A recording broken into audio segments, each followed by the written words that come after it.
some lardones, which is a fancy word for just like bacon slices. So we just slice them like that. You know, and then we get them in our pan and we render them. And sadly, we don't make like fat-free bacon, but we kind of melt the fat out of the bacon to then use that delicious bacon fat in the rest of the situation. So we have some super yummy, some onions that we put in there. Bacon and onions love to make out and hang out. Like they so love each other, it's kind of cray-cray. I love a make out and hang out. Yeah, me too. I know, it happens always. It's like this, always.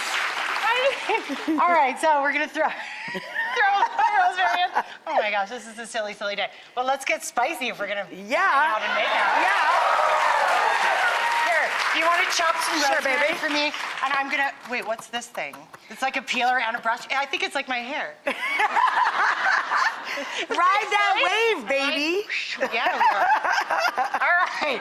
So we're just gonna dice up a Granny Smith apple. You can use any kind of sour apple that you want, but I like it Granny Smith for cooking because it holds its shape. It really does. It stands up to cooking. It doesn't turn to apple sauce in like 5 minutes, right? That's the point here. So we've got bacon, onions, we've got a little rosemary. Here, we'll toss these guys in. Yeah. You know, and this is a nice thing though, if you want your kids to ever help you.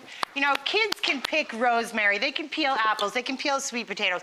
Lots of stuff to get kids involved and you know, we talk about this all the time. If parents are complaining about picky eaters, get your kids' hands on the food, because once a kid owns the food, they want to eat the food, right? Right. Yeah. I mean, that's why I always liked cooking. It was like an arts and crafts project with dinner at the end. Yeah, exactly, exactly. So we're adding in some maple syrup, because we're upstate New York girls. Right? I mean, our diced sweet potatoes. Beautiful. And look at this is all in like a one-pot pan. Could not be easier.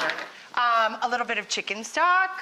Yum, yum, yum. Oh, yes, hi, pretty. So then we move over to here. Look what's happening. You want me to bump one of these, babe, so you can get a pan hot for your egg? Yes, please. You got it, mamacita. Just bump me. All right, so then we saute this all together until the sweet potatoes are soft, fork tender, but not falling apart. You just want them to have a little give, right, Ann? Yes, give me a little give. I'll give you a little give, Give me a little baby. give. Then we toss in our apples and we get all the party together. And then we finish with some scallion greens. And so we have like lots going on in this super simple, delicious hash. You know what's great about this is when you look at it, you eat with your eyes first, right? But if you want your kids to have a healthier diet, eat with color. If you look in a pan and it's got a whole rainbow going on, it's got to be good for you, right? Exactly. And then right. You want me to crank them up a hair? Just a hair? Just a hair. Just a hair. You don't want them to. You don't want. I don't like. I see. With me, for eggs are two colors, white and yellow, and I like it when the whites are like cooked all the way, but the yolks are warm but still runny. So we added our scallion whites in here, and then you put the greens in at the end. Greens on top at the end. So we have beautiful flavors and colors, and you know we have sweet, we have salty, we have a little spicy. Balance, baby, balance. Stuff going on there. We finish with some toasted ground pumpkin seeds. Pepitas, mamacitas. Right? Yes. All right, and then. Oh, I love that. A nice crunch, that nutty action with the toasted seeds. Yum, yum, yum.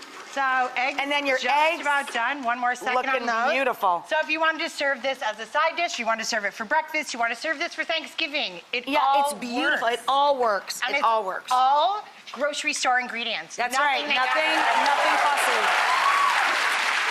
Honestly,